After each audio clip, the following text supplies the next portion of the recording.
प्यारे दर्शकों, मैं डॉक्टर ਗਿੰਦਰ ਸਿੰਘ ਤੁਹਾਡਾ ਸਵਾਗਤ ਕਰਦਾ ਹਾਂ। ਅੱਜ ਇਸ ਵੀਡੀਓ ਦੇ ਵਿੱਚ ਗੱਲ ਕਰਾਂਗੇ ਸਫ਼ਰਨਾਮਾ ਦੇ ਬਾਰੇ ਤੇ ਸਫ਼ਰਨਾਮਾ ਬਾਰੇ ਵਿਸਥਾਰ ਦੇ ਵਿੱਚ ਚਰਚਾ ਕਰਨ ਦੇ ਲਈ ਸਾਡੇ ਨਾਲ ਹਾਜ਼ਰ ਹੈ ਡਾਕਟਰ ਸਤਨਾਮ ਸਿੰਘ ਸੰਧੂ। ਸਰ, ਤੁਹਾਡਾ ਸਵਾਗਤ ਹੈ ਜੀ। हाँ, धन्यवाद डॉक्टर गिंदर। ਸਰ, ਸਫ਼ਰਨਾਮਾ ਕੀ ਹੈ? ਸਾਨੂੰ ਇਸ ਬਾਰੇ ਮੁੜ ਤੋਂ ਜਾਣਕਾਰੀ ਦਿਓ। गिंदर सिंह, जिवें सफरनामा दे जिहड़ा शब्द है इस तो ही स्पष्ट है, ये दो शब्दों के सुमेल तो बनया होया सफर अते नामा। जदों कोई भी व्यक्ति अपनी यात्रा बारे, अपने सफर बारे जां किते भी वो जिथे बाहर जाता है उहदे बारे सानू बिरतांत देवे तां उस बिरतांत नूं वार्तक दी भाषा दे विच बयान कीता जावे तां उस नूं सफरनामा कहा जाता है। नामा शब्द है जिहड़ा फारसी दा पिछेतर है, जिवें जिंदगीनामा, रहतनामा, हुक्मनामा। इसे तरीके नाल जिहड़ा सफरनामा शब्द है ये भी उसे रूप दे विच ही असी इस नूं वरतदे हां। सफरनामा जिहड़ा है यह पंजाबी दा एक मकबूल सहत रूप है ते वार्तक दी एक प्रमुख वनगी वजों यह साडे तकरीबन सारियां क्लासां दे विच पढ़ाया जांदा है ते ये प्रमुख रूप दे विच एक समय दे विच बहुत ही मकबूल सहत रूपाकार रहा है। ਭਾਵ कि ਜਿਹੜਾ ਸਫ਼ਰਨਾਮਾ ਇਹ ਆਧੁਨਿਕ ਸਾਹਿਤ ਰੂਪ ਦਾ ਹਿੱਸਾ ਹੈ ਜੀ। बिल्कुल, वार्तक दे जिहड़ा आधुनिक सहत रूप है ਉਹਦਾ एक यह रूपाकार है जी। जिहड़ा सहत रूप है उस ਨੂੰ ਅਸੀਂ जे ਜਿੱਥੋਂ ਇਹ ਅਸੀਂ ਆਧੁਨਿਕ सहत रूप ਲਏ ਹੈ ਉਸ ਨੂੰ ਯੈਨਰ ਕਹਿ ਦਿੰਨੇ ਆ ਜੀ। ਜਿਹੜਾ ਰੂਪਾਕਾਰ ਹੁੰਦਾ ਹੈ, ਜਿਹੜਾ ਰੂਪ ਹੁੰਦਾ ਹੈ ਉਹ ਫਾਰਮ ਹੁੰਦਾ ਹੈ। ਜੇ ਅਸੀਂ ਇਹਨੂੰ ਸਪਸ਼ਟ ਕਰੀਏ ਤਾਂ ਵਾਰਤਕ ਇੱਕ ਸਾਹਿਤ ਰੂਪ ਹੈ, ਉਹ ਇੱਕ ਲਿਟਰੇਰੀ ਫਾਰਮ ਹੈ ਜੀ। ਵਾਰਤਕ ਦੇ ਜਿਹੜੇ ਅੱਗਿਓਂ ਅੰਗ ਹੈ ਉਹਨਾਂ ਨੂੰ ਯੈਨਰ ਕਿਹਾ ਜਾਂਦਾ ਹੈ ਜਾਂ ਰੂਪਾਕਾਰ ਕਿਹਾ ਜਾਂਦਾ ਹੈ। ਇਸ ਕਰਕੇ ਵਾਰਤਕ ਇੱਕ ਸਾਹਿਤ ਰੂਪ ਹੈ ਅਤੇ ਆਧੁਨਿਕ ਵਾਰਤਕ ਸਾਹਿਤ ਰੂਪ ਦਾ ਅੱਗਿਓਂ ਰੂਪਾਕਾਰ ਹੈ ਜਿਹੜਾ ਉਸ ਨੂੰ ਅਸੀਂ ਸਫ਼ਰਨਾਮਾ ਆਖਦੇ ਹਾਂ। ਸਫ਼ਰਨਾਮਾ ਰੂਪਾਕਾਰ ਜੀ, ਠੀਕ ਹੈ। ਤੇ ਸਰ, ਸਫ਼ਰਨਾਮਾ ਦੇ ਵੀ ਜਿਵੇਂ ਆਪਾਂ ਨਿਬੰਧ ਦੀ ਗੱਲ ਕੀਤੀ ਸੀ ਤੱਤ ਹੈ ਜੀ ਉਸਦੇ, ਤੇ ਸਫ਼ਰਨਾਮਾ ਦੇ ਤੱਤ ਕਿਹੜੇ ਆ ਜੀ, ਇਸ ਬਾਰੇ ਵੀ ਜਾਣਕਾਰੀ ਦਿਓ। ਦੇਖੋ, ਜਿਹੜਾ ਸਫ਼ਰਨਾਮਾ ਹੈ ਜਿਵੇਂ ਆਪਾਂ ਇਹਦੇ ਨਾਮਕਰਨ ਬਾਰੇ ਵੀ ਗੱਲ ਕਰ ਰਹੇ ਸੀ, ਆਮ ਤੌਰ ਤੇ ਜਦੋਂ ਵੀ ਕੋਈ ਵਿਅਕਤੀ ਲੰਬੇ ਸਫ਼ਰ ਤੇ ਨਿਕਲਦਾ ਹੈ ਤਾਂ ਉੱਥੋਂ ਦੀ ਜਿਹੜੀ ਘਟਨਾਕ੍ਰਮ ਹੈ, ਉੱਥੇ ਉਹਦਾ ਜਾ ਕੇ ਜੋ ਕੁਝ ਦੇਖਿਆ ਹੈ ਉਸ ਸਾਰੇ ਨੂੰ ਜਦੋਂ ਉਹ ਬਿਆਨ ਕਰਦਾ ਹੈ ਉਸ ਨੂੰ ਅਸੀਂ ਇਸ ਸਾਹਿਤ ਰੂਪ ਦੇ ਅੰਤਰਗਤ ਰੱਖਦੇ ਹਾਂ। ਜਦੋਂ ਵੀ ਕੋਈ ਵਿਅਕਤੀ ਜਾਂਦਾ ਹੈ ਤਾਂ ਉਹ ਆਪਣੀਆਂ ਜਿਹੜੀਆਂ ਪ੍ਰਮੁੱਖ ਗਿਆਨ ਇੰਦਰੀਆਂ ਜਿਨ੍ਹਾਂ ਨੂੰ ਅਸੀਂ ਉਹਦੀ ਦੇਖਣ ਦੀ ਸ਼ਕਤੀ ਕਹਿ ਦਿੰਦੇ ਹਾਂ, ਤਾਂ ਜੋ ਕੁਝ ਉਹ ਦੇਖਦਾ ਹੈ ਉਸ ਨੂੰ ਬਿਆਨ ਕਰਦਾ ਹੈ। ਇਸ ਕਰਕੇ ਸਫ਼ਰਨਾਮੇ ਦੀ ਸਭ ਤੋਂ ਕੇਂਦਰੀ ਚੀਜ਼ ਇਹ ਆ ਜਾਂਦੀ ਹੈ ਕਿ ਇਹਦੇ ਵਿੱਚ ਦ੍ਰਿਸ਼ ਵਰਣਨ ਕੀਤਾ ਜਾਂਦਾ ਹੈ ਜੀ। ਦ੍ਰਿਸ਼ ਵਰਣਨ ਤੋਂ ਭਾਵ ਇਹ ਹੈ ਕਿ ਕੋਈ ਵੀ ਵਾਰਤਕਾਰ ਕਿਸੇ ਦੂਸਰੇ ਮੁਲਕ ਦੇ ਵਿੱਚ ਜਾਂਦਾ ਹੈ, ਕਿਸੇ ਦੂਸਰੀ ਜਗ੍ਹਾ ਦੇ ਵਿੱਚ ਜਾਂਦਾ ਹੈ ਜਿੱਥੇ ਉਹਦਾ ਜਾ ਕੇ ਅਨੁਭਵ ਵੱਖਰੀ ਕਿਸਮ ਦਾ ਹੁੰਦਾ ਹੈ ਅਤੇ ਜੋ ਉਹ ਉੱਥੋਂ ਦੇ ਦ੍ਰਿਸ਼ ਦੇਖਦਾ ਹੈ ਉਹਨਾਂ ਨੂੰ ਜਦੋਂ ਵਾਰਤਕ ਰਾਹੀਂ ਕਲਪਨਾ ਦੇ ਵਿੱਚ ਸਾਕਾਰ ਕਰਨ ਦੀ ਕੋਸ਼ਿਸ਼ ਕਰਦਾ ਹੈ, ਸ਼ਬਦ ਦੇ ਮਾਧਿਅਮ ਰਾਹੀਂ ਦੇਖੇ ਹੋਏ ਚਿੱਤਰ ਨੂੰ, ਦ੍ਰਿਸ਼ ਨੂੰ ਸਾਕਾਰ ਕਰਦਾ ਹੈ, ਤਾਂ ਇਹ ਕਿਸੇ ਵੀ ਸਫ਼ਰਨਾਮੇ ਦਾ ਇੱਕ ਪ੍ਰਮੁੱਖ ਤੱਤ ਬਣ ਜਾਂਦਾ ਹੈ। ਕਿਉਂਕਿ ਸਫ਼ਰਨਾਮੇ ਦਾ ਬੁਨਿਆਦੀ ਆਧਾਰ ਹੀ ਇਹ ਹੈ ਕਿ ਸਫ਼ਰ ਦੇ ਦੌਰਾਨ ਜਾ ਕੇ ਉਸ ਵਿਅਕਤੀ ਨੇ ਕੀ ਅਨੁਭਵ ਕੀਤਾ, ਕੀ ਦੇਖਿਆ, ਜੋ ਉਸਨੇ ਦੇਖਿਆ। ਇਸ ਕਰਕੇ ਸਫ਼ਰਨਾਮੇ ਦਾ ਸਭ ਤੋਂ ਦ੍ਰਿਸ਼ ਚਿੱਤਰਨ ਹੈ ਜਿਹੜਾ ਇਹ ਪ੍ਰਮੁੱਖ ਆਧਾਰ ਹੁੰਦਾ ਹੈ। ਜਦੋਂ ਵੀ ਕਿਸੇ ਸਫ਼ਰਨਾਮੇ ਨੂੰ ਦੇਖੋਗੇ ਤਾਂ ਉਹਦੇ ਵਿੱਚ ਵੱਖ-ਵੱਖ ਕਿਸਮ ਦੇ ਦ੍ਰਿਸ਼ ਤੁਹਾਨੂੰ ਉਹਨਾਂ ਬਾਰੇ ਜ਼ਿਕਰ ਮਿਲੂਗਾ। ਕੋਈ ਵਿਅਕਤੀ ਕਿਸੇ ਦੇ ਘਰ ਗਿਆ ਹੈ, ਕੋਈ ਉਸਨੇ ਸੈਰਗਾਹ ਦੇਖੀ ਹੈ, ਕੁਦਰਤ ਦਾ ਨਜ਼ਾਰਾ ਦੇਖਿਆ, ਲੋਕਾਂ ਨੂੰ ਮਿਲਿਆ, ਇਤਿਹਾਸਕ ਜਗ੍ਹਾ ਦੇਖੀ ਹੈ, ਜੋ ਕੁਝ ਵੀ ਦੇਖਿਆ ਉੱਥੋਂ ਦਾ ਜਿਸ ਦ੍ਰਿਸ਼ ਨੂੰ ਦੇਖਦਾ ਉਸ ਨੂੰ ਅਸੀਂ ਉਹਦਾ ਦ੍ਰਿਸ਼ ਚਿੱਤਰਨ ਦੇ ਨਾਲ ਸੰਬੰਧਿਤ ਕਰ ਲੈਂਦੇ ਹਾਂ। ਦ੍ਰਿਸ਼ ਚਿੱਤਰਨ ਇੱਕ ਤੱਤ ਹੋ ਗਿਆ ਜੀ। ਬਿਲਕੁਲ। ਤੇ ਉਸ ਤੋਂ ਬਾਅਦ ਜੀ ਵਾਤਾਵਰਨ, ਜਿਹੜਾ ਇਸ ਦੇ ਵਿੱਚ ਸਫ਼ਰਨਾਮਾ ਦੇ ਵਿੱਚ ਵਾਤਾਵਰਨ ਹੈ ਜਾਂ ਭੂਗੋਲਿਕਤਾ ਹੈ, ਇਹਨਾਂ ਦੇ ਬਾਰੇ ਵੀ ਦੱਸੋ ਸਰ। ਬਿਲਕੁਲ, ਜਦੋਂ ਕੋਈ ਵਿਅਕਤੀ ਜਾਂਦਾ ਹੈ ਕਿਤੇ ਵੀ ਉਸ ਨੂੰ ਦੋ ਚੀਜ਼ਾਂ ਉਹਦੇ ਸਾਹਮਣੇ ਆਉਂਦੀਆਂ। ਸਭ ਤੋਂ ਪਹਿਲਾਂ ਤਾਂ ਉਹ ਆਪਣੇ ਆਪ ਜਿਹੜੀਆਂ ਚੀਜ਼ਾਂ ਦੇਖਦਾ ਹੈ ਉਹ ਦ੍ਰਿਸ਼ ਅਸੀਂ ਕਹਿੰਦੇ ਆ। ਫਿਰ ਜਦੋਂ ਉਹ ਦ੍ਰਿਸ਼ ਦੇਖਦਾ ਤਾਂ ਕੁਦਰਤੀ ਤੌਰ ਤੇ ਕਿਸੇ ਸਮਾਜਿਕ ਜਗ੍ਹਾ ਤੇ ਜਾਂਦਾ ਵਿਅਕਤੀ, ਉੱਥੇ ਉਸ ਨੂੰ ਕੋਈ ਨਾ ਕੋਈ ਵਿਅਕਤੀ ਵੀ ਮਿਲਦੇ ਆ। ਜਦੋਂ ਉਹ ਕਿਸੇ ਵਿਅਕਤੀ ਨੂੰ ਮਿਲਦਾ ਤਾਂ ਵਿਅਕਤੀ ਨੂੰ ਮਿਲਣ ਤੋਂ ਬਾਅਦ ਉਹ ਉਸ ਵਿਅਕਤੀ ਜਾਂ ਵਿਅਕਤੀਆਂ ਬਾਰੇ ਵੀ ਬਿਆਨ ਕਰਦਾ ਹੈ। ਫਾਰ ਐਗਜ਼ਾਮਪਲ, ਸਾਡੇ ਕੋਈ ਲੋਕ ਚੀਨ ਚ ਗਿਆ, ਕੋਈ ਰੂਸ ਚ ਗਿਆ, ਕੋਈ ਪਾਕਿਸਤਾਨ ਚ ਗਿਆ, ਉੱਥੇ ਕਿਸ ਪਰਸਨੈਲਿਟੀ ਨੂੰ ਮਿਲਿਆ, ਕਿੰਨਾ ਲੋਕਾਂ ਨੂੰ ਮਿਲਿਆ, ਉਹ ਸਾਰੇ ਉਹਨਾਂ ਸ਼ਖਸੀਅਤਾਂ ਨੂੰ ਵੀ ਉਹ ਬਿਆਨ ਕਰਦੇ ਆ ਕਿ ਕੀ ਲੋਕ ਮਿਲਣਸਾਰ ਹੈ, ਤੁਹਾਨੂੰ ਉਹ ਲੋਕ ਕਿਸ ਤਰੀਕੇ ਨਾਲ ਆਪਣੇ ਸੱਭਿਆਚਾਰ ਬਾਰੇ ਜਾਣਕਾਰੀ ਦਿੰਦੇ ਆ, ਜੀ। ਉਹਨਾਂ ਦਾ ਖਾਣ ਪਾਣ, ਰਹਿਣ ਸਹਿਣ, ਵਿਹਾਰ, ਉਹਨਾਂ ਦਾ ਕਾਨੂੰਨ ਦੀ ਪਾਲਣਾ ਕਰਨ ਦਾ ਢੰਗ, ਉੱਥੋਂ ਦੇ ਲੋਕਾਂ ਦੀ ਸ਼ਖਸੀਅਤ ਵਿੱਚ ਕਿਵੇਂ ਵਸਿਆ ਹੋਇਆ ਹੈ। ਕਿਉਂਕਿ ਜਦੋਂ ਵੀ ਕੋਈ ਵਿਅਕਤੀ ਸਫ਼ਰਨਾਮਾ ਲਿਖਦਾ ਤਾਂ ਇਹਦਾ ਇੱਕ ਬੁਨਿਆਦੀ ਪ੍ਰਕਾਰ ਜੀ ਇਹ ਹੁੰਦਾ ਹੈ ਕਿ ਦੂਸਰੇ ਸਮਾਜ ਦੇ ਵਿਅਕਤੀਆਂ ਦੀ ਸ਼ਖਸੀਅਤ ਅਤੇ ਦੂਸਰੇ ਸਥਾਨਾਂ ਦੀ ਸਫ਼ਰ ਦੌਰਾਨ ਕੀਤੀ ਗਈ ਜਿਹੜਾ ਗਿਆਨ ਹਾਸਲ ਕਰਦਾ ਹੈ ਤੁਹਾਡੇ ਤੱਕ ਪਹੁੰਚਾਉਣਾ। ਰਹੀ ਗੱਲ ਭੂਗੋਲਿਕਤਾ ਦੀ, ਇਹ ਬਹੁਤ ਮਹੱਤਵਪੂਰਨ ਗੱਲ ਹੈ, ਕਿਉਂਕਿ ਕਿਸੇ ਵਿਅਕਤੀ ਦੇ ਕਿਤੇ ਜਾਣ ਨੂੰ ਉਹਦਾ ਸਫ਼ਰ ਤਾਂ ਹੀ ਕਿਹਾ ਜਾ ਸਕਦਾ ਹੈ ਜਦੋਂ ਉਹ ਇੱਕ ਭੂਗੋਲਿਕ ਖਿੱਤੇ ਨੂੰ ਛੱਡ ਕੇ ਦੂਸਰੇ ਭੂਗੋਲਿਕ ਖਿੱਤੇ ਵਿੱਚ ਜਾਂਦਾ ਹੈ। ਉਹ ਆਪਣੇ ਫਾਰ ਐਗਜ਼ਾਮਪਲ ਕੋਈ ਪੰਜਾਬ ਤੋਂ ਬੰਗਾਲ ਦੇ ਵਿੱਚ ਜਾਂਦਾ ਹੈ, ਬਿਹਾਰ ਦੇ ਵਿੱਚ ਜਾਂਦਾ ਹੈ, ਪੰਜਾਬ ਤੋਂ ਬਾਹਰਲੇ ਦੇਸ਼ ਦੇ ਵਿੱਚ ਜਾਂਦਾ ਹੈ, ਸ਼੍ਰੀਲੰਕਾ, ਬੰਗਲਾਦੇਸ਼, ਬਰਮਾ ਦੇ ਵਿੱਚ ਜਾਂਦਾ ਹੈ, ਪੱਛਮੀ ਦੇਸ਼ਾਂ ਦੇ ਵਿੱਚ ਜਾਂਦਾ ਹੈ, ਜਾਂ ਆਪਾਂ ਕਹਿ ਦਈਏ ਨਾਰਥ ਅਮਰੀਕਾ ਦੇ ਵਿੱਚ ਜਾਂਦਾ ਹੈ, ਜਿੱਥੇ ਵੀ ਉਹ ਜਾਂਦਾ ਹੈ ਤਾਂ ਉਹ ਇੱਕ ਭੂਗੋਲਿਕ ਖਿੱਤੇ ਨੂੰ ਛੱਡ ਕੇ ਦੂਸਰੇ ਭੂਗੋਲਿਕ ਖਿੱਤੇ ਵਿੱਚ ਜਾਂਦਾ ਹੈ। ਭੂਗੋਲਿਕਤਾ ਮਹੱਤਵਪੂਰਨ ਕਿਉਂ ਹੋ ਜਾਂਦੀ ਹੈ? ਕਿਉਂਕਿ ਜਦੋਂ ਉਹ ਆਪਣੇ ਨਾਲੋਂ ਵੱਖਰੀ ਭੂਗੋਲਿਕਤਾ ਦੇਖਦਾ ਹੈ ਤਾਂ ਉਹ ਉਸ ਦਾ ਵੱਖਰੇ ਤਰੀਕੇ ਨਾਲ ਚਿਤਰਨ ਕਰਦਾ ਹੈ। ਉਦਾਹਰਨ ਵਜੋਂ ਕੋਈ ਵਿਅਕਤੀ ਲਦਾਖ ਗਿਆ ਹੋਵੇ ਤਾਂ ਉਸ ਨੂੰ ਉੱਥੇ ਪੰਜਾਬ ਵਾਂਗ ਹਰਿਆਲੀ ਨਹੀਂ ਦਿਖਦੀ, ਪੰਜਾਬ ਵਾਂਗ ਰੇਤਲੀ ਜ਼ਮੀਨ ਨਹੀਂ ਦਿਖਦੀ, ਉੱਥੇ ਪੰਜਾਬ ਦੇ ਵਿੱਚ ਉਸ ਨੂੰ ਬਰਫ਼ ਨਹੀਂ ਦਿਖਦੀ, ਉੱਥੇ ਉਹ ਜਿਹੜੀਆਂ ਚੀਜ਼ਾਂ ਪੰਜਾਬ ਦੇ ਵਿੱਚ ਉਸ ਨੂੰ ਨਹੀਂ ਦਿਖਦੀਆਂ, ਪੰਜਾਬ ਦੀ ਟੋਪੋਗ੍ਰਾਫੀ ਦੀ, ਪੰਜਾਬ ਦੇ ਭੂਗੋਲਿਕ ਖਿੱਤੇ ਦੀ ਜਿਹੜੀ ਮੌਸਮ ਦੀ, ਇੱਥੋਂ ਦੇ ਜਲਵਾਯੂ ਦੀਆਂ ਵਿਸ਼ੇਸ਼ਤਾਵਾਂ, ਜਦੋਂ ਉਹਨੂੰ ਇੱਥੋਂ ਦੇ ਮੁਕਾਬਲੇ ਉੱਥੇ ਵੱਖਰੀਆਂ ਲੱਗਦੀਆਂ ਤਾਂ ਆਦਮੀ ਜਾਂ ਕੋਈ ਵੀ ਲੇਖਕ ਹੈ ਜਿਹੜਾ ਉਹ ਆਪਣੇ ਸਫ਼ਰਨਾਮੇ ਦੇ ਵਿੱਚ ਵੱਖਰਤਾ ਤੁਹਾਡੇ ਤੱਕ ਲਿਜਾਣੀ ਚਾਹੁੰਦਾ ਹੈ। ਜੇ ਅਸੀਂ ਇਹ ਕਹੀਏ ਕਿ ਜੋ ਕੁਛ ਉਹਨੇ ਪੰਜਾਬ 'ਚ ਦੇਖਿਆ ਉਹੀ ਉੱਥੇ ਦੇਖਦਾ ਹੈ, ਉਹਨਾਂ ਦਾ ਜ਼ਿਕਰ ਕਰੇ ਤਾਂ ਲੋਕਾਂ ਦਾ ਉਸ ਸਫ਼ਰਨਾਮੇ ਦੇ ਵਿੱਚ ਕੋਈ ਬਹੁਤਾ ਰੁਚੀ ਨਹੀਂ ਬਣਦੀ। ਇਸ ਕਰਕੇ ਰੌਚਕਤਾ ਹੀ ਤਾਂ ਪੈਦਾ ਹੁੰਦੀ ਹੈ ਜਦੋਂ ਉਹ ਕਿਸੇ ਵੱਖਰੀ ਕਿਸਮ ਦੇ ਭੂਗੋਲਿਕ ਦਾਇਰੇ ਨੂੰ, ਭੂਗੋਲਿਕ ਖਿੱਤੇ ਨੂੰ ਤੁਹਾਡੇ ਸਾਹਮਣੇ ਪੇਸ਼ ਕਰਨ ਦੀ ਕੋਸ਼ਿਸ਼ ਕਰਦਾ ਹੈ। ਸਰ, ਜਦੋਂ ਫਿਰ ਇਹ ਸਾਰੀ ਘਟਨਾ ਨੂੰ ਲੇਖਕ, ਸਫ਼ਰਨਾਮੇ ਦਾ ਲੇਖਕ ਜਦੋਂ ਬਿਆਨ ਕਰਦਾ ਤਾਂ ਉਸ ਦੀ ਜਿਹੜੀ ਬਿਆਨ ਕਰਨ ਦੀ ਬਿਰਤਾਂਤ ਦੀ ਵਿਧੀ ਹੈ ਤਾਂ ਬਿਰਤਾਂਤ ਨੂੰ ਉਹ ਫਿਰ ਕਿਸ ਦਾਇਰੇ ਦੇ ਵਿੱਚ ਰੱਖਦਾ ਜੀ? ਉਸ ਪੂਰੇ ਬਿਰਤਾਂਤ ਨੂੰ ਉਹ ਸਾਰੇ ਨੂੰ ਦੱਸਦਾ ਜਾਂ ਉਸ ਦੇ ਵਿੱਚ ਉਸ ਦੀ ਵਿਧੀ ਕੀ ਰਹਿੰਦੀ ਹੈ ਬਿਰਤਾਂਤ ਸੰਬੰਧੀ? ਦੇਖੋ, ਕਿਸੇ ਵੀ ਰਚਨਾ ਦੇ ਵਿੱਚ ਜਿਸ ਨੂੰ ਅਸੀਂ ਸਿਲਸਿਲੇਵਾਰ ਜਾਂ ਵਿਉਂਤਬੱਧ ਤਰੀਕੇ ਨਾਲ ਚਲਾਉਣੇ ਆ ਉਹਦੇ ਵਿੱਚ ਬਿਰਤਾਂਤ ਜ਼ਰੂਰ ਹੁੰਦਾ ਹੈ ਜੀ, ਪਰ ਜਿਹੜਾ ਬਿਰਤਾਂਤ ਹੈ ਉਹ ਇੱਥੇ ਗਲਪੀ ਬਿਰਤਾਂਤ ਨਾਲੋਂ ਵੱਖਰੀ ਕਿਸਮ ਦਾ ਹੁੰਦਾ ਹੈ। ਗਲਪੀ ਬਿਰਤਾਂਤ ਬਾਰੇ ਤੁਸੀਂ ਸਮਝਦੇ ਹੋ ਜੋ ਸਾਡੇ ਨਾਵਲ ਦੇ ਵਿੱਚ ਜਾਂ ਸਾਡੀ ਕਹਾਣੀ ਦੇ ਵਿੱਚ ਹੁੰਦਾ ਹੈ। ਗਲਪੀ ਬਿਰਤਾਂਤ ਦੇ ਵਿੱਚ ਜਿਹੜੇ ਪਾਤਰ ਹੈ ਉਹ ਕਲਪਨਾਮਈ ਹੁੰਦੇ ਆ, ਘਟਨਾਵਾਂ ਜਿਹੜੀਆਂ ਉਹਨਾਂ ਨੂੰ ਸਿਰਜਿਆ ਜਾਂਦਾ ਹੈ, ਉੱਥੇ ਪਾਤਰਾਂ ਦੀ ਅਤੇ ਘਟਨਾਵਾਂ ਦੀ ਉਸਾਰੀ ਕੀਤੀ ਜਾਂਦੀ ਹੈ। ਜਦੋਂ ਕਿ ਸਫ਼ਰਨਾਮਾ ਯਥਾਰਥ ਦੇ ਨੇੜੇ ਹੁੰਦਾ ਹੈ। ਸਫ਼ਰਨਾਮੇ ਵਿੱਚ ਨਾ ਤਾਂ ਘਟਨਾਵਾਂ ਦੀ ਉਸਾਰੀ ਕੀਤੀ ਜਾਂਦੀ ਹੈ, ਨਾ ਹੀ ਸਫ਼ਰਨਾਮੇ ਦੇ ਵਿੱਚ ਕਲਪਿਤ ਪਾਤਰ ਬਣਾਏ ਜਾਂਦੇ ਆ। ਜੋ ਵਿਅਕਤੀ ਮਿਲਿਆ, ਜਿਸ ਦੇ ਘਰ ਗਏ ਆ, ਜਿਸ ਇਲਾਕੇ 'ਚ ਗਏ ਆ, ਉਹਦਾ ਸਥੂਲ ਚਿਤਰਨ ਕਰਨ ਦੀ ਕੋਸ਼ਿਸ਼ ਕੀਤੀ ਜਾਂਦੀ ਹੈ। ਇਸ ਕਰਕੇ ਭਾਵੇਂ ਘਟਨਾਵਾਂ ਕਲਪਿਤ ਹੋਣ, ਭਾਵੇਂ ਘਟਨਾਵਾਂ ਹਕੀਕਤ ਵਾਲੀਆਂ ਹੋਣ, ਜਦੋਂ ਬਿਆਨਕਾਰ ਉਹਨਾਂ ਨੂੰ ਤਰਤੀਬ ਦੇ ਵਿੱਚ ਬਿਆਨ ਕਰਦਾ ਤਾਂ ਉਹਦੇ ਵਿੱਚ ਬਿਰਤਾਂਤ ਆਟੋਮੈਟਿਕਲੀ ਆ ਜਾਂਦਾ ਹੈ। ਉਸਨੇ ਸਫ਼ਰ ਕਿੱਥੋਂ ਸ਼ੁਰੂ ਕੀਤਾ, ਕਿਸ ਨੂੰ ਮਿਲਿਆ, ਕਿਵੇਂ ਕਿਵੇਂ ਗਿਆ, ਕੀ ਪ੍ਰਭਾਵ ਲਿਆ, ਕਿਹੋ ਜਿਹੇ ਵਿਚਾਰ ਉਸ ਦੇ ਮਨ ਦੇ ਵਿੱਚ ਆਏ, ਕਿਵੇਂ ਉਸ ਦੂਸਰੇ ਵਿਅਕਤੀਆਂ ਦੇ ਨਾਲ ਉਹ ਮਿਲਦਾ ਰਿਹਾ, ਉਹਨਾਂ ਨਾਲ ਜੁੜੀਆਂ ਹੋਈਆਂ ਛੋਟੀਆਂ-ਛੋਟੀਆਂ ਘਟਨਾਵਾਂ, ਕਿਤੇ ਉਹ ਹੋਟਲ ਦੇ ਵਿੱਚ ਗਿਆ, ਘਰ ਦੇ ਵਿੱਚ ਗਿਆ, ਸੈਰਗਾਹ ਦੇ ਵਿੱਚ ਗਿਆ, ਚਰਚ ਦੇ ਵਿੱਚ ਗਿਆ, ਕਿਸੇ ਵਿਦੇਸ਼ੀ ਮੇਲੇ ਦੇ ਵਿੱਚ ਗਿਆ, ਇਹ ਸਾਰੀਆਂ ਛੋਟੀਆਂ-ਛੋਟੀਆਂ ਘਟਨਾਵਾਂ ਲਘੂ ਬਿਰਤਾਂਤ ਹੁੰਦੀਆਂ। ਤੇ ਜਦੋਂ ਸਫ਼ਰਨਾਮਾ ਪੂਰਨ ਹੁੰਦਾ ਹੈ ਤਾਂ ਇਹ ਲਘੂ ਬਿਰਤਾਂਤ ਜੁੜ ਕੇ ਇੱਕ ਯਥਾਰਥਮਈ ਅੱਖੀਂ ਦੇਖਿਆ ਹੋਇਆ ਬਿਰਤਾਂਤ ਪੂਰਨ ਤੌਰ ਤੇ ਬਣ ਜਾਂਦਾ ਹੈ। ਇਸ ਕਰਕੇ ਸਫ਼ਰਨਾਮੇ ਦੇ ਵਿੱਚ ਬਿਰਤਾਂਤ ਵੀ ਇੱਕ ਮਹੱਤਵਪੂਰਨ ਪੱਖ ਹੁੰਦਾ ਹੈ ਜੀ। ਤੇ ਸਫ਼ਰਨਾਮੇ ਦਾ ਜਿਹੜਾ ਲੇਖਕ ਹੈ ਜੀ, ਉਹ ਜਦੋਂ ਪੇਸ਼ਕਾਰੀ ਕਰਦਾ, ਉਸ ਦੇ ਵਿੱਚ ਨਿੱਜ ਦੀ ਪੇਸ਼ਕਾਰੀ ਕਰਦਾ ਜਾਂ ਅਨਿੱਜ ਦੀ ਪੇਸ਼ਕਾਰੀ ਕਰਦਾ, ਉਹ ਕਿਸ ਕਿਸਮ ਦੀ ਪੇਸ਼ਕਾਰੀ ਹੁੰਦੀ ਹੈ ਜੀ?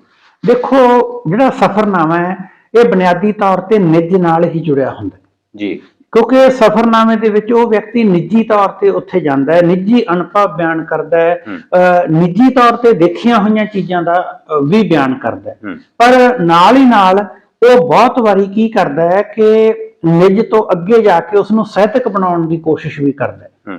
ਉਹਦੇ ਵਿੱਚ ਜਿਹੜੀਆਂ ਉਸ ਦੀਆਂ ਬਹੁਤ ਹੀ ਵਿਅਕਤੀਗਤ ਚੀਜ਼ਾਂ ਉਹਨਾਂ ਨੂੰ ਉਹ ਸਫ਼ਰਨਾਮੇ ਦੇ ਵਿੱਚ ਸ਼ਾਮਲ ਨਹੀਂ ਕਰਦਾ। ਜਾਂ ਆਪਾਂ ਦੂਸਰੇ ਤਰ੍ਹਾਂ ਇਸ ਨੂੰ ਕਹੀਏ ਕਿ ਜਿਹੜੀਆਂ ਉਹਦੀਆਂ ਵਿਅਕਤੀ ਅਨੁਭਵ ਨਾਲ ਉਹਨੇ ਖਾਣਾ ਕੀ ਖਾਇਆ, ਕਿੱਥੇ ਨਹਾਇਆ, ਕਿਹਦੇ ਕੋਲੇ ਠਹਿਰਿਆ, ਕਈ ਵਾਰੀ ਵਿਅਕਤੀ ਇਸ ਕਿਸਮ ਦੇ ਛੋਟੇ ਨਿੱਜੀ ਜਿਹੜੇ ਘਟਨਾਵਾਂ ਹੁੰਦੀਆਂ ਉਹਨਾਂ ਨੂੰ ਤਿਆਗ ਦਿੰਦੇ ਆ। ਉਹ ਥੋੜੇ ਜਿਹੇ ਆਬਜੈਕਟਿਵ ਹੋ ਜਾਂਦੇ ਆ, ਨਿੱਜੀ ਹੋ ਜਾਂਦੇ ਆ। ਆਬਜੈਕਟਿਵ ਹੋਣ ਤੋਂ ਮਤਲਬ ਇਹ ਹੈ ਕਿ ਉਹ ਉਹਨਾਂ ਘਟਨਾਵਾਂ ਦੀ ਚੋਣ ਕਰਦੇ ਆ ਜਿਹੜੀਆਂ ਘਟਨਾਵਾਂ ਦੇ ਵਿੱਚ ਪੜ੍ਹਨ ਵਾਲੇ ਜਿਹੜੇ ਉਸ ਦੇ ਲੇਖਕ ਹੈ, ਸੌਰੀ ਉਹਦੇ ਪਾਠਕ ਹੈ, ਉਹਨਾਂ ਦਾ ਵੀ ਇੰਟਰਸਟ ਬਣਿਆ ਰਹੇ। ਇਸ ਕਰਕੇ ਜਿਹੜਾ ਸਫ਼ਰਨਾਮਾ ਹੈ ਇਸ ਦਾ ਅਨਿੱਜੀ ਹੋਣਾ, ਇਸ ਦਾ ਉਹ ਇੱਕ ਆਪਣੇ ਆਪ ਦੇ ਵਿੱਚ ਬਹੁਤ ਮਹੱਤਵਪੂਰਨ ਪੱਖ ਹੈ, ਕਿਉਂਕਿ ਜਦੋਂ ਵਿਅਕਤੀ ਸਵੈ ਤੋਂ ਪਾਰ ਜਾਂਦਾ ਹੈ, ਇਹ ਸਾਹਿਤ ਦਾ ਬੁਨਿਆਦੀ ਆਧਾਰ ਹੀ ਇਹ ਮੰਨਿਆ ਜਾਂਦਾ ਹੈ ਕਿ ਸਾਹਿਤ ਉਸ ਸਮੇਂ ਕਿਸੇ ਰਚਨਾ ਦੇ ਵਿੱਚ ਸਾਹਿਤ ਦੇ ਤੌਰ ਤੇ ਉਸ ਨੂੰ ਅੱਗੇ ਲੈ ਕੇ ਆਉਂਦਾ ਹੈ ਜਦੋਂ ਕੋਈ ਵਿਅਕਤੀ ਨਿੱਜੀ ਘਟਨਾਵਾਂ ਨੂੰ ਜਿਹੜੇ ਸਮੁੱਚਦੀਆਂ ਘਟਨਾਵਾਂ ਬਣਾ ਕੇ ਪੇਸ਼ ਕਰਦਾ ਹੈ। ਸਫ਼ਰਨਾਮੇ ਦੇ ਵਿੱਚ ਜੇ ਕਿਸੇ ਵਿਅਕਤੀ ਨੂੰ ਇਹੀ ਲੱਗੀ ਜਾਂਦਾ ਹੈ ਕਿ ਇੱਕ ਵਿਅਕਤੀ ਕੇਵਲ ਆਪਣਾ ਬਿਰਤਾਂਤ ਹੀ ਸਾਰਾ ਸਿਰਜੀ ਜਾਂਦਾ ਹੈ ਤਾਂ ਉਹਦਾ ਇੰਟਰਸਟ ਨਹੀਂ ਬਣੂਗਾ।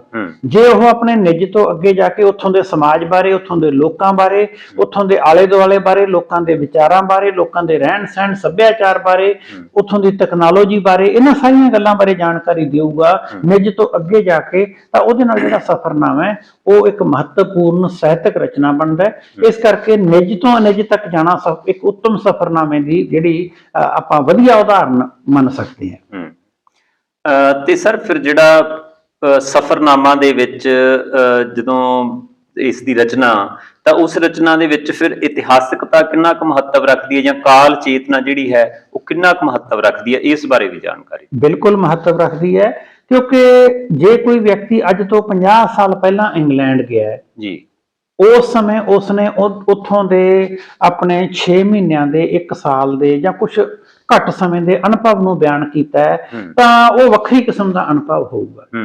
ਜੇ ਕੋਈ ਵਿਅਕਤੀ ਅੱਜ ਜਾਂਦਾ ਤਾਂ ਉਹ ਵੱਖਰੀ ਕਿਸਮ ਦਾ ਅਨੁਭਵ ਹੋਊਗਾ। ਇਸ ਕਰਕੇ ਜਦੋਂ ਵੀ ਕੋਈ ਵਿਅਕਤੀ ਕਿਤੇ ਸਫ਼ਰ ਕਰਦਾ ਹੈ, ਮੇਰਾ ਪਾਕਿਸਤਾਨੀ ਸਫ਼ਰਨਾਮਾ, ਮੇਰਾ ਰੂਸੀ ਸਫ਼ਰਨਾਮਾ, ਕਾਲ ਇਸ ਕਰਕੇ ਮਹੱਤਵਪੂਰਨ ਹੁੰਦਾ ਹੈ ਜਾਂ ਇਤਿਹਾਸ ਇਸ ਕਰਕੇ ਮਹੱਤਵਪੂਰਨ ਹੁੰਦਾ ਹੈ, ਰੂਸ ਦੇ ਟੁੱਟਣ ਤੋਂ ਪਹਿਲਾਂ ਰੂਸ ਵਿੱਚ ਕੀਤੀਆਂ ਹੋਈਆਂ ਪੰਜਾਬੀਆਂ ਦੀਆਂ ਯਾਤਰਾਵਾਂ ਜਿਹੜੇ ਸਫ਼ਰਨਾਮੇ ਬਣੇ ਹੈ ਉਹਨਾਂ ਦੇ ਵਿੱਚ ਉੱਥੋਂ ਦੀ ਇਤਿਹਾਸਕਤਾ ਦਾ, ਉੱਥੋਂ ਦੇ ਕਾਲ ਦਾ ਆਪਣਾ ਮਹੱਤਵ ਹੈ।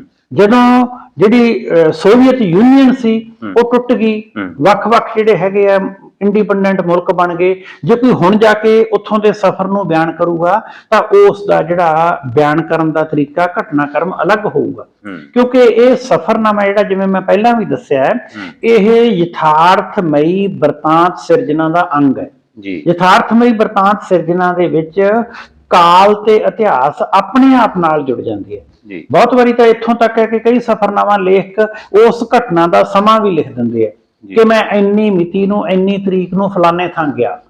ਇਸ ਕਰਕੇ ਮੈਨੂੰ ਇਹ ਲੱਗਦਾ ਹੈ ਕਿ ਜਿਹੜੇ ਸਾਡੇ ਸਫ਼ਰਨਾਮੇ ਹੈ ਇਹ ਬਹੁਤ ਹੀ ਮਹੱਤਵਪੂਰਨ ਤਰੀਕੇ ਨਾਲ ਕਿਧਰੇ ਨਾ ਕਿਧਰੇ ਸਾਹਿਤ ਦੇ ਵਿੱਚ ਉਸ ਵਿਸ਼ੇਸ਼ ਰਾਜ ਜਾਂ ਉਸ ਵਿਸ਼ੇਸ਼ ਖਿੱਤੇ ਬਾਰੇ ਸਾਨੂੰ ਕੁਝ ਇਤਿਹਾਸਕ ਹਵਾਲੇ ਵੀ ਦਿੰਦੇ ਆ ਜਿਹੜੇ ਕਿਤੇ ਨਾ ਕਿਤੇ ਇਤਿਹਾਸਕਾਰ ਵੀ ਵਰਤ ਸਕਦੇ ਆ। ਇਸ ਕਰਕੇ ਸਫ਼ਰਨਾਮੇ ਦੇ ਵਿੱਚ ਜਿਹੜਾ ਕਾਲ ਹੈ ਜਾਂ ਸਫ਼ਰਨਾਮੇ ਦੇ ਵਿੱਚ ਇਤਿਹਾਸ ਹੈ, ਇਹਦਾ ਬਹੁਤ ਹੀ ਮਹੱਤਵਪੂਰਨ ਅੰਗ ਹੁੰਦਾ ਹੈ। ਤੇ ਫਿਰ ਸਰ ਜਿਹੜਾ ਸਫ਼ਰਨਾਮਾ ਦਾ ਲੇਖਕ ਆ ਉਹ ਇਸ ਨੂੰ ਉੱਤਮ ਪੁਰਖ, ਮੱਧਮ ਪੁਰਖ ਤੇ ਅਨਿਆ ਪੁਰਖ, ਜਿਸ ਦੇ ਵਿੱਚ ਆਪਾਂ ਕਹਿੰਦੇ ਆ ਵੀ ਜਿਹੜੀ ਸੰਬੋਧਨ ਹੈ ਜਾਂ ਜਿਹੜਾ ਸੰਬੋਧਿਤ ਕਰਨਾ ਇਸ ਦੇ ਵਿੱਚ ਆ, ਤਾਂ ਫਿਰ ਸਫ਼ਰਨਾਮਾ ਕਿਸ ਦੇ ਵਿੱਚ ਹੁੰਦਾ ਜੀ, ਉੱਤਮ ਪੁਰਖ, ਮੱਧਮ ਜਾਂ ਅਨਿਆ ਪੁਰਖ? ਦੇਖੋ, ਗੱਲ ਇਹ ਹੈ ਕਿ ਸਫ਼ਰਨਾਮਾ ਸਵੈ ਕੇਂਦਰਿਤ ਹੁੰਦਾ ਜੀ, ਤੇ ਜਦੋਂ ਕੋਈ ਵਿਅਕਤੀ ਸਵੈ ਜਾਂ ਮੈਂ ਤੋਂ ਗੱਲ ਕਰਦਾ ਉਸ ਨੂੰ ਅਸੀਂ ਉੱਤਮ ਪੁਰਖ ਬਿਰਤਾਂਤ ਕਹਿੰਦੇ ਹਾਂ। ਜੇਕਰ ਕੋਈ ਵਿਅਕਤੀ ਬਿਰਤਾਂਤਕਾਰ ਗਲਪ ਦੇ ਵਿੱਚ ਉੱਤਮ ਪੁਰਖ ਬਿਰਤਾਂਤ ਦੀ ਵਿਧੀ ਨੂੰ ਵਰਤਦਾ ਹੈ, ਹਾਲਾਂਕਿ ਬਹੁਤ ਸਾਰੇ ਲੇਖਕ ਇਸ ਨੂੰ ਵਰਤਦੇ ਵੀ ਹੈ, ਤਾਂ ਉੱਥੇ ਇਹ ਮੰਨਿਆ ਜਾਂਦਾ ਹੈ ਕਿ ਲੇਖਕ ਸਿੱਧੇ ਤੌਰ ਤੇ ਆਪਣੀ ਰਚਨਾ ਦੇ ਵਿੱਚ ਆਪ ਸ਼ਾਮਲ ਹੋ ਗਿਆ। ਜਦੋਂ ਕਿ ਉੱਥੇ ਮੰਨਿਆ ਜਾਂਦਾ ਕਿ ਲੇਖਕ ਪਾਤਰ ਦੇ ਰਾਹੀਂ ਜਾਂ ਪਾਤਰਾਂ ਦੇ ਰਾਹੀਂ ਉਸ ਨੂੰ ਉੱਥੇ ਆਪਣੀ ਗੱਲ ਕਹਿਣੀ ਚਾਹੀਦੀ ਹੈ। ਜੇ ਉਹ ਸਿੱਧਾ ਆਪਣਾ ਬਿਆਨ ਦੇਊਗਾ ਤਾਂ ਉਹ ਕਿਤੇ ਨਾ ਕਿਤੇ ਰਚਨਾ ਦੇ ਘਟਨਾਕ੍ਰਮ ਤੋਂ ਬਾਹਰ ਜਾ ਕੇ ਬਿਆਨਬਾਜ਼ੀ ਕਰ ਰਿਹਾ ਹੋਊਗਾ। ਪਰ ਸਫ਼ਰਨਾਮੇ ਦੇ ਵਿੱਚ ਇਹ ਖੁੱਲ੍ਹ ਹੁੰਦੀ ਹੈ। ਸਫ਼ਰਨਾਮੇ ਦੇ ਵਿੱਚ ਕੋਈ ਵੀ ਵਿਅਕਤੀ ਉੱਤਮ ਪੁਰਖ ਬਿਰਤਾਂਤ ਦੇ ਸਕਦਾ ਹੈ, ਕਿਉਂਕਿ ਉਹ ਆਪਣੇ ਨਾਲ ਵਾਪਰ ਰਹੀਆਂ, ਆਪਣੇ ਦੁਆਰਾ ਦੇਖੀਆਂ ਗਈਆਂ, ਆਪਣੇ ਦੁਆਰਾ ਅਨੁਭਵ ਕੀਤੀਆਂ ਗਈਆਂ ਜਿਹੜੀਆਂ ਸਥਿਤੀਆਂ ਹੁੰਦੀਆਂ ਉਹਨਾਂ ਦਾ ਜਾਂ ਦ੍ਰਿਸ਼ ਹੁੰਦੇ ਆ ਉਹਨਾਂ ਦਾ ਵਰਣਨ ਕਰਦਾ ਹੈ। ਇਸ ਕਰਕੇ ਬੁਨਿਆਦੀ ਤੌਰ ਤੇ ਜਿਹੜਾ ਸਫ਼ਰਨਾਮਾ ਹੈ ਇਹਦੇ ਕੇਂਦਰ ਦੇ ਵਿੱਚ ਜਿਹੜਾ ਉੱਤਮ ਪੁਰਖ ਬਿਰਤਾਂਤ ਹੈ ਉਸ ਨੂੰ ਹੀ ਆਧਾਰ ਬਣਾ ਕੇ ਚੱਲਿਆ ਜਾਂਦਾ ਹੈ। ਜੀ। ਤੇ ਪ੍ਰਮੁੱਖ ਤੌਰ ਤੇ ਤਾਂ ਸਰ ਜਿਹੜੇ ਆਪਾਂ ਗੱਲ ਕਰੀਏ ਤਾਂ ਸਫ਼ਰਨਾਮਾ ਦੇ ਤੱਤ ਇਹੀ ਹੈ ਜੀ। ਹਾਂਜੀ ਹਾਂਜੀ। ਤੇ ਉਸ ਤੋਂ ਅੱਗੇ ਸਰ ਚੱਲਦੇ ਹਾਂ ਜੀ ਆਪਾਂ, ਤਾਂ ਸਾਨੂੰ ਸਫ਼ਰਨਾਮੇ ਦੇ ਇਤਿਹਾਸ ਬਾਰੇ ਵੀ ਜੇਕਰ ਜਾਣਕਾਰੀ ਦਿਓ ਤਾਂ ਸਰ ਬਹੁਤ ਚੰਗਾ ਲੱਗੇਗਾ। ਹਾਂ ਦੇਖੋ, ਗੱਲ ਇਹ ਹੈ ਕਿ ਸਫ਼ਰਨਾਮਾ ਦੀ ਜਿਹੜੀ ਵਿਧਾ ਹੈ ਇਹ ਬਹੁਤ ਪੁਰਾਣੀ ਹੈ। ਜੀ। ਇਸ ਨੂੰ ਅੰਗਰੇਜ਼ੀ ਦੇ ਵਿੱਚ ਟਰੈਵਲੌਗ ਕਿਹਾ ਜਾਂਦਾ ਹੈ ਜਾਂ ਯਾਤਰਾਵਾਂ ਵੀ ਕਿਹਾ ਜਾ ਸਕਦਾ ਹੈ। ਜੀ। ਬਹੁਤ ਸਾਰੇ ਯਾਤਰੀ ਹੈ ਜਿਹੜੇ ਲਗਾਤਾਰ ਹਿੰਦੁਸਤਾਨ ਦੇ ਵਿੱਚ ਆਉਂਦੇ ਰਹੇ ਹੈ। ਜੀ। ਜਿਵੇਂ ਜੇ ਅਸੀਂ ਜਿਹੜੇ ਪੁਰਾਤਨ ਭਾਰਤ ਦੀ ਗੱਲ ਕਰੀਏ ਤਾਂ ਸਾਡੇ ਕੋਲੇ ਜਿਹੜੀ ਤੀਸਰੀ ਸਦੀ ਦੇ ਕਰੀਬ ਸਾਡੇ ਕੋਲੇ ਮੈਗਸਥਨੀਜ਼ ਜਿਹੜਾ ਸੀ, ਇੱਕ ਗ੍ਰੀਕ ਯਾਤਰੂ ਸੀ, ਉਹ ਆਇਆ। ਉਹ ਚੰਦਰਗੁਪਤ ਮੌਰੀਆ ਦਾ ਸਮਾਂ ਸੀ ਤੇ ਉਹਨਾਂ ਨੇ ਮੈਗਸਥਨੀਜ਼ ਨੇ ਆਪਣੀ ਇੰਡੀਕਾ ਪੁਸਤਕ ਦੇ ਵਿੱਚ ਉਸ ਸਮੇਂ ਦੇ ਹਿੰਦੁਸਤਾਨ ਬਾਰੇ ਆਪਣੇ ਬਿਆਨ ਦਰਜ ਕੀਤੇ ਹੈ। ਇਹਦਾ ਮਤਲਬ ਇਹ ਹੋਇਆ ਕਿ ਅੱਜ ਜੇ ਅਸੀਂ 22ਵੀਂ ਸਦੀ ਕਹਿ ਰਹੇ ਹਾਂ ਚੱਲ ਰਹੀ ਹੈ, ਤਾਂ ਸਾਡੇ ਕੋਲੇ ਤਕਰੀਬਨ 2500 ਸਾਲ ਤੱਕ ਦੇ ਐਵੀਡੈਂਸ ਜਾਂ ਇਤਿਹਾਸਕ ਸਰੋਤ ਮਿਲਦੇ ਆ ਜਦੋਂ ਤੋਂ ਸਫ਼ਰਨਾਮਾ ਸਾਡੇ ਕੋਲੇ ਹੋਂਦ ਦੇ ਵਿੱਚ ਆਇਆ ਮੰਨਿਆ ਜਾਂਦਾ ਹੈ। ਉਸ ਤੋਂ ਬਾਅਦ ਦੂਸਰਾ ਚੌਥੀ ਸਦੀ ਦੇ ਵਿੱਚ ਫਾਇਜਾਨ ਜਿਹੜਾ ਇੱਕ ਚੀਨੀ ਯਾਤਰੀ ਆਇਆ। ਇਹ ਜਿਹੜਾ ਸਮਾਂ ਸੀ ਇਹ ਚੰਦਰਗੁਪਤ ਮੌਰੀਆ ਦਾ ਸਮਾਂ ਸੀ। ਚੰਦਰਗੁਪਤ ਮੌਰੀਆ ਦੇ ਸਮੇਂ ਵਿੱਚ ਜਦੋਂ ਉਹ ਇੱਥੇ ਆਇਆ ਤਾਂ ਉਸ ਨੇ ਆ ਕੇ ਬੁੱਧਿਜ਼ਮ ਬਾਰੇ ਗੱਲ ਕੀਤੀ ਤੇ ਜਿਹੜੀ ਉਸ ਦੀ ਕਿਤਾਬ ਹੈ ਉਹ ਰਿਕਾਰਡ ਆਫ ਬੁੱਧਿਸਟ ਜਿਹੜੀ ਫਿਲਾਸਫੀ ਹੈ ਉਹਦੇ ਉੱਤੇ ਉਸਨੇ ਆਪਣੀ ਗੱਲਬਾਤ ਕੀਤੀ। ਉਹ ਜਿਹੜੇ ਰਿਕਾਰਡ ਸਾਨੂੰ ਮਿਲਦੇ ਆ, ਸਾਨੂੰ ਚੰਦਰਗੁਪਤ ਮੌਰੀਆ ਦੇ ਸਮੇਂ ਕੀ ਵਾਪਰ ਰਿਹਾ ਸੀ, ਕੀ ਕੁਝ ਹੋ ਰਿਹਾ ਸੀ, ਸਾਨੂੰ ਉਸ ਨੂੰ ਜੇ ਅਸੀਂ ਸਫ਼ਰਨਾਮਾ ਕਹਿ ਦਈਏ ਉਸ ਸਫ਼ਰਨਾਮੇ ਦੇ ਵਿੱਚ ਉਹ ਜਾਣਕਾਰੀ ਮਿਲਦੀ ਹੈ। ਇਸੇ ਤਰੀਕੇ ਨਾਲ ਫਿਰ ਇੱਕ ਚੀਨੀ ਯਾਤਰੀ 6ਵੀਂ ਸਦੀ ਦੇ ਵਿੱਚ, ਉਦੋਂ ਹਰਸ਼ਵਰਧਨ ਦਾ ਰਾਜ ਸੀ ਹਿੰਦੁਸਤਾਨ ਦੇ ਵਿੱਚ, ਉਹ ਇੱਥੇ ਯਾਤਰਾ ਕਰਨ ਆਇਆ। ਜਿਹੜਾ ਉਸ ਦਾ ਸਫ਼ਰਨਾਮਾ ਸੀ ਉਹਨੇ ਆਪਣੇ ਸਫ਼ਰਨਾਮੇ ਦੇ ਵਿੱਚ ਦਾ ਰਿਕਾਰਡਸ ਆਫ ਜਿਹੜਾ ਵੈਸਟਰਨ ਵਰਲਡ ਇਸ ਕਿਸਮ ਨਾਲ ਬਾਅਦ ਦੇ ਵਿੱਚ ਉਹਦਾ ਜਿਹੜਾ ਸਫ਼ਰਨਾਮਾ ਅੰਗਰੇਜ਼ੀ ਦੇ ਵਿੱਚ ਛਪਿਆ CUK। ਇਹ ਉਹਦੀ ਚਾਈਨਾ ਦੇ ਵਿੱਚ ਇਸ ਨਾਮ ਵਾਲੀ ਪੁਸਤਕ ਮਿਲਦੀ ਹੈ। ਇਸੇ ਤਰੀਕੇ ਨਾਲ ਅਲ-ਬਰੂਨੀ ਹੈ ਜਿਹੜਾ ਉਹਦਾ ਸਫ਼ਰਨਾਮਾ ਸਾਨੂੰ ਮਿਲਦਾ ਹੈ। ਉਹ ਹਿੰਦੁਸਤਾਨ ਦੇ ਵਿੱਚ ਜਦੋਂ ਆਇਆ ਉਹ 10ਵੀਂ ਸਦੀ ਦਾ ਸਮਾਂ ਸੀ। ਉਦੋਂ ਜਿਹੜਾ ਰਾਜ ਸੀਗਾ ਉਹ ਮਤਲਬ ਅਲ-ਬਰੂਨੀ ਦੇ ਸਮੇਂ ਮੁਹੰਮਦ, ਹਾਂ ਉਹ ਜਿਹੜਾ ਪਰਸ਼ੀਅਨ ਯਾਤਰੂ ਸੀਗਾ, ਪਰ ਮੁਹੰਮਦ ਗਜਨੀ ਦੇ ਨਾਲ ਉਹ ਆਇਆ ਸੀ। ਮੁਹੰਮਦ ਗਜਨੀ ਬਾਰੇ ਅਸੀਂ ਸਾਰੇ ਜਾਣਦੇ ਹਾਂ, ਉਹ ਇੱਕ ਹਮਲਾਵਰ ਦੇ ਤੌਰ ਤੇ ਆਇਆ ਸੀ। ਤੇ ਫਿਰ ਇਸੇ ਤਰੀਕੇ ਨਾਲ ਮਾਰਕੋ ਪੋਲੋ ਜਿਹੜਾ ਸੀ ਉਹ ਇਟਲੀ ਦਾ ਜਿਹੜਾ ਇੱਕ ਸਫ਼ਰਕਾਰ ਸੀਗਾ, ਉਹ 13ਵੀਂ ਸਦੀ ਦੇ ਵਿੱਚ ਆਇਆ। ਤੇ ਇਹਨਾਂ ਸਾਰੇ ਵਿਅਕਤੀਆਂ ਨੇ ਫਿਰ ਇਬਨ ਬਤੂਤਾ 14ਵੀਂ ਸਦੀ ਦੇ ਵਿੱਚ ਆਇਆ, ਉਹ ਮੁਹੰਮਦ ਬਿਨ ਤੁਗਲਕ ਦੇ ਸਮੇਂ ਆਇਆ। ਇਹ ਸਾਰੇ ਜਿਹੜੇ ਸਫ਼ਰਨਾਮਾ ਲੇਖਕ ਹੈ ਬਾਹਰਲੇ ਮੁਲਕਾਂ ਤੋਂ ਆਏ ਨਾ, ਤਾਂ ਜ਼ਿਕਰ ਮੈਂ ਇਸ ਕਰਕੇ ਕਰ ਰਹੇ ਹਾਂ ਕਿ ਸਫ਼ਰਨਾਮੇ ਦੀ ਵਿਧਾ ਭਾਵੇਂ ਜਦੋਂ ਦੀ ਅਸੀਂ ਗੱਲ ਕਰ ਰਹੇ ਹਾਂ ਉਦੋਂ ਪੰਜਾਬੀ ਹੋਂਦ ਦੇ ਵਿੱਚ ਵੀ ਨਹੀਂ ਆਈ ਸੀ, ਉਸ ਰੂਪ ਦੇ ਵਿੱਚ ਪੰਜਾਬੀ ਦੀ ਸਕ੍ਰਿਪਟ ਵੀ ਨਹੀਂ ਬਣੀ ਸੀ। ਇਹਦਾ ਕਹਿਣ ਤੋਂ ਮਤਲਬ ਇਹ ਹੈ ਕਿ ਇਹ ਵਿਧਾ ਜਾਂ ਯਾਤਰਾ ਕਰਨ ਵਾਲਿਆਂ ਦਾ ਯਾਤਰਾ ਕਰਨ ਦਾ ਸਿਲਸਿਲਾ ਐਂਸ਼ੀਅੰਟ ਇੰਡੀਆ ਤੋਂ ਸ਼ੁਰੂ ਹੋਇਆ ਹੋਇਆ, ਨਿਰੰਤਰ ਤੌਰ ਤੇ ਚੱਲਿਆ ਆ ਰਿਹਾ ਹੈ। ਜੇ ਇਸ ਤੋਂ ਅਸੀਂ ਸਿੱਧੇ ਤੌਰ ਤੇ ਫਿਰ ਅੱਗੇ ਆਈਏ, ਅਸੀਂ ਗੁਰੂ ਕਾਲ ਦੇ ਵਿੱਚ ਆ ਜਾਈਏ, ਤਾਂ ਸਾਡੇ ਬਹੁਤ ਸਾਰੇ ਉਸ ਸਮੇਂ ਦੇ ਜਿਹੜੇ ਬਿਰਤਾਂਤ ਹੈ ਜਿਨ੍ਹਾਂ ਦੇ ਵਿੱਚ ਅੱਖੀਂ ਡਿੱਠੇ ਵਿਖਿਆਨ ਸਾਨੂੰ ਮਿਲਦੇ ਹੈ। ਜਿਵੇਂ ਅੱਖੀਂ ਡਿੱਠਾ ਵਿਖਿਆਨ ਅਸੀਂ ਜੰਗਨਾਮਾ ਸ਼ਾਹ ਮੁਹੰਮਦ ਨੂੰ ਵੀ ਕਹਿ ਸਕਦੇ ਹਾਂ, ਉਸ ਦੇ ਵਿੱਚ ਵੀ ਅੱਖੀਂ ਡਿੱਠਾ ਬਿਰਤਾਂਤ ਮਿਲਦਾ ਹੈ। ਇਸੇ ਤਰੀਕੇ ਨਾਲ ਸਾਡੇ ਕੋਲੇ ਜਿਹੜੀ ਗੁਰੂ ਕਾਲ ਦੇ ਨਾਲ ਸੰਬੰਧਿਤ ਹੋਰ ਰਚਨਾਵਾਂ ਸਾਨੂੰ ਮਿਲਦੀਆਂ ਕਿਸੇ ਨਾ ਕਿਸੇ ਹੱਦ ਤੱਕ। ਜਿਹੜੀਆਂ ਸਾਡੀਆਂ ਜਨਮ ਸਾਖੀਆਂ ਇਹ ਵੀ ਗੁਰੂ ਨਾਨਕ ਸਾਹਿਬ ਦੇ ਸਫ਼ਰ ਦਾ ਬਿਰਤਾਂਤ ਹੀ ਪੇਸ਼ ਕਰਦੀਆਂ, ਉਹਨਾਂ ਦੇ ਵਿੱਚੋਂ ਸਾਨੂੰ ਇਸ ਕਿਸਮ ਦੀਆਂ ਚੀਜ਼ਾਂ ਮਿਲਦੀਆਂ। ਇਹਦਾ ਮੇਰਾ ਕਹਿਣ ਤੋਂ ਮਤਲਬ ਇਹ ਹੈ ਕਿ ਐਂਸ਼ੀਅੰਟ ਇੰਡੀਆ ਦੇ ਵਿੱਚ ਮੱਧ ਕਾਲ ਦੇ ਵਿੱਚ ਸਫ਼ਰਨਾਮੇ ਬਾਰੇ ਸਾਨੂੰ ਬਹੁਤ ਰਿਚ ਟ੍ਰੈਡੀਸ਼ਨ ਮਿਲਦੀ ਹੈ। ਜੇ ਅਸੀਂ ਪੰਜਾਬੀ ਸਫ਼ਰਨਾਮੇ ਦੀ ਗੱਲ ਕਰਦੇ ਹਾਂ ਤਾਂ ਪਹਿਲਾ ਪੰਜਾਬੀ ਸਫ਼ਰਨਾਮਾ ਕੁਝ ਜਿਹੜੇ ਸਾਡੇ ਵਾਰਤਕ ਦੇ ਇਤਿਹਾਸਕਾਰ ਹੈ ਉਹ ਇਹ ਮੰਨਦੇ ਆ ਕਿ 1898 ਵਿੱਚ ਏਸ਼ੀਆ ਦੀ ਸੈਲ ਇਸ ਨਾਮ ਦਾ ਜਿਹੜਾ ਪਹਿਲਾ ਸਫ਼ਰਨਾਮਾ ਹੈ ਉਹ ਲਿਖਿਆ ਗਿਆ। ਤੇ ਕਈ ਜਿਹੜੇ ਹੋਰ ਸਾਹਿਤਕਾਰ ਹੈ ਉਹ ਕਹਿੰਦੇ ਨਹੀਂ, ਲਾਲ ਸਿੰਘ ਕਮਲਾ ਅਕਾਲੀ ਦਾ ਜਿਹੜਾ ਮੇਰਾ ਵਿਲਾਇਤੀ ਸਫ਼ਰਨਾਮਾ ਹੈ ਉਸ ਨੂੰ ਪਹਿਲਾ ਸਫ਼ਰਨਾਮਾ ਮੰਨਿਆ ਜਾ ਸਕਦਾ ਹੈ। ਭਾਵੇਂ ਦੋਨਾਂ ਦੇ ਵਿੱਚੋਂ ਕਿਸੇ ਵੀ ਸਫ਼ਰਨਾਮੇ ਨੂੰ ਅਸੀਂ ਆਧਾਰ ਬਣਾਈਏ, ਉਹ ਵੱਖ-ਵੱਖ ਜਿਹੜੇ ਸਾਡੇ ਸਾਹਿਤ ਇਤਿਹਾਸਕਾਰ ਹੈ ਉਹਨਾਂ ਦੁਆਰਾ ਤੱਥਾਂ ਸਹਿਤ ਇਸ ਦੀ ਜਾਣਕਾਰੀ ਦਿੱਤੀ ਗਈ ਹੈ, ਪਰ ਇਹ ਸਾਰੇ ਦਾ ਪ੍ਰਮੁੱਖ ਆਧਾਰ ਇਹ ਹੀ ਹੈ ਕਿ ਪੰਜਾਬੀ ਦੇ ਵਿੱਚ ਸਫ਼ਰਨਾਮੇ ਦੀ ਜਿਹੜੀ ਵਿਧਾ ਹੈ ਉਹ ਐਂਸ਼ੀਅੰਟ ਇੰਡੀਆ ਤੋਂ ਜਿਹੜੇ ਵਿਦੇਸ਼ੀ ਲੋਕ ਇੱਥੇ ਆਏ ਉਹਨਾਂ ਦੁਆਰਾ ਬਹੁਤ ਸਾਰੇ ਸਫ਼ਰਨਾਮੇ ਲਿਖੇ ਗਏ। ਇੱਕ ਹੋਰ ਮਹੱਤਵਪੂਰਨ ਤੱਥ ਹੈ ਕਿ ਭਾਸ਼ਾ ਵਿਭਾਗ ਪੰਜਾਬ ਨੇ ਕੁਝ ਪੁਸਤਕਾਂ ਜਿਹੜੀਆਂ ਇਸ ਕਿਸਮ ਦੀਆਂ ਛਾਪੀਆਂ ਹੋਈਆਂ ਜਿਹਦੇ ਵਿੱਚ ਮਹਾਰਾਜਾ ਰਣਜੀਤ ਸਿੰਘ ਸਮੇਂ ਦੇ ਜਿਹੜੇ ਅੰਗਰੇਜ਼ ਲੋਕ ਹਿੰਦੁਸਤਾਨ ਦੇ ਵਿੱਚ ਸਫ਼ਰ ਕਰਦੇ ਰਹੇ ਹੈ ਉਹ ਮਹਾਰਾਜਾ ਰਣਜੀਤ ਸਿੰਘ ਕੋਲ ਆਏ ਜਾਂ ਉਹ ਜਿਹੜੀ ਈਸਟ ਇੰਡੀਆ ਕੰਪਨੀ ਦੇ ਵਿੱਚ ਆਏ ਉਹਨਾਂ ਦੇ ਵੀ ਕੁਝ ਸਫ਼ਰਨਾਮਾ ਜਾਂ ਟਰੈਵਲੌਗ ਉਹ ਭਾਸ਼ਾ ਵਿਭਾਗ ਪੰਜਾਬ ਨੇ ਵੀ ਛਾਪੇ ਹੋਏ ਹੈ। ਤੇ ਪੰਜਾਬੀ ਦੇ ਵਿੱਚ ਸਾਨੂੰ ਜਿਹੜੇ ਬਹੁਤ ਸਾਰੇ ਸਫ਼ਰਨਾਮੇ ਬਰਮਾ ਦੀ ਸੈਰ, ਦੁਨੀਆ ਦੀ ਸੈਰ, ਮੇਰਾ ਰੂਸੀ ਸਫ਼ਰਨਾਮਾ, ਮੇਰਾ ਵਲੈਤੀ ਸਫ਼ਰਨਾਮਾ, ਇਹ ਸਾਰੇ ਸਾਡੇ ਸਾਹਿਤ ਦੇ ਇਤਿਹਾਸ ਦੇ ਵਿੱਚ ਸਾਨੂੰ ਇਹਨਾਂ ਦੀ ਸਿਲਸਿਲੇਵਾਰ ਜਾਣਕਾਰੀ ਮਿਲ ਜਾਂਦੀ ਹੈ। ਇਹਦਾ ਮਤਲਬ ਇਹ ਹੋਇਆ ਕਿ ਜਿਹੜਾ ਸਫ਼ਰਨਾਮਾ ਸਾਹਿਤ ਵਿਧਾ ਹੈ ਇਹ ਐਂਸ਼ੀਅੰਟ ਇੰਡੀਆ ਤੋਂ ਬਾਹਰਲੇ ਯਾਤਰੂਆਂ ਰਾਹੀਂ ਸ਼ੁਰੂ ਹੋਈ। ਮੱਧਕਾਲੀ ਭਾਰਤ ਦੇ ਵਿੱਚ ਗੁਰਮਤਿ ਸਾਹਿਤ ਦੇ ਵਿੱਚ ਵੀ ਇਹ ਵੱਖਰੇ ਸਾਹਿਤ ਰੂਪ ਦੇ ਤੌਰ ਤੇ, ਪਰੰਪਰਾ ਦੇ ਤੌਰ ਤੇ ਚੱਲਦੀ ਆਈ। ਉਸ ਤੋਂ ਬਾਅਦ ਆਧੁਨਿਕ ਸਾਹਿਤ ਦੇ ਵਿੱਚ ਇਹ ਸਥਾਪਿਤ ਹੋਈ ਤੇ ਪੰਜਾਬੀ ਦੇ ਵਿੱਚ ਫਿਰ ਇਸੇ ਕਿਸਮ ਦੀ ਵਿਧਾ ਨੂੰ ਜਿਸ ਦੇ ਵਿੱਚ ਯਾਤਰਾ ਨੂੰ, ਬਾਹਰਲੇ ਮੁਲਕ ਦੇ ਵਿੱਚ ਜਾ ਕੇ ਉੱਥੋਂ ਦੇ ਘਟਨਾਕ੍ਰਮ ਨੂੰ ਬਿਆਨ ਕਰਨ ਦੀ ਦ੍ਰਿਸ਼ਟੀ ਸੀ, ਉਹ ਨਿਰੰਤਰ ਤੌਰ ਤੇ ਚੱਲੀ ਆ ਰਹੀ ਹੈ। ਜੇ ਮੈਂ ਅੱਜ ਦੀ ਗੱਲ ਕਰਾਂ, ਅੱਜ ਜਿਹੜੀ ਇਹ ਵਿਧਾ ਥੋੜੀ ਘਟੀ ਹੋਈ ਹੈ, ਉਹਦਾ ਕਾਰਨ ਹੈ ਕਿ ਅੱਜ ਅਸੀਂ ਜਿਹੜਾ ਸੋਸ਼ਲ ਮੀਡੀਆ ਜਾਂ ਟੈਕਨੋਲੋਜੀ ਦੇ ਯੁੱਗ ਦੇ ਵਿੱਚ ਰਹਿ ਰਹੇ ਹਾਂ। ਅੱਜ ਕਿਸੇ ਵੀ ਜਗ੍ਹਾ ਤੇ ਜਾ ਕੇ ਉੱਥੋਂ ਦੀ ਜਗ੍ਹਾ ਦਾ ਲਿਖਤ ਬਿਰਤਾਂਤ ਕਰਨ ਦੀ ਬਜਾਏ ਸਾਡੇ ਕੋਲੇ ਮੀਡੀਆ ਦੀ ਸਹੂਲਤ ਆ ਗਈ ਹੈ। ਅੱਜ ਸਾਡੇ ਕੋਲੇ ਸਫ਼ਰਨਾਮਾ ਹੈ ਜਿਹੜਾ ਉਹ ਸਿੱਧੇ ਤੌਰ ਤੇ ਵੀਡੀਓਗ੍ਰਾਫੀ ਰਾਹੀਂ ਮਿਲ ਜਾਂਦਾ ਹੈ, ਜਿਹਦੇ ਵਿੱਚ ਦ੍ਰਿਸ਼ ਵੀ ਆ ਜਾਂਦਾ, ਜਿਹਦੇ ਵਿੱਚ ਜੇ ਇੰਟਰਵਿਊ ਕਰਦੇ ਆ ਗੱਲਬਾਤ ਵੀ ਆ ਜਾਂਦੀ ਹੈ। ਇਸ ਕਰਕੇ ਆਪਾਂ ਜੇ ਇਹ ਕਹੀਏ ਕਿ ਹੁਣ ਸਫ਼ਰਨਾਮੇ ਦਾ ਭਵਿੱਖ ਦੇ ਵਿੱਚ ਸਰੂਪ ਹੈ ਜਿਹੜਾ ਉਹ ਬਿਲਕੁਲ ਬਦਲ ਜੂਗਾ। ਸਫ਼ਰਨਾਮਾ ਜੇ ਅਸੀਂ ਇਹ ਕਹੀਏ ਕਿ ਲਿਖਤ ਸਾਹਿਤ ਦਾ ਰੂਪ ਸੀ, ਹੁਣ ਸਫ਼ਰਨਾਮਾ ਜਿਹੜਾ ਆਧੁਨਿਕ ਤਕਨਾਲੋਜੀ ਦੇ ਵਿੱਚ ਉਹ ਵੀਡੀਓ ਸਾਹਿਤ ਦਾ ਰੂਪ ਬਣ ਜਾਊਗਾ।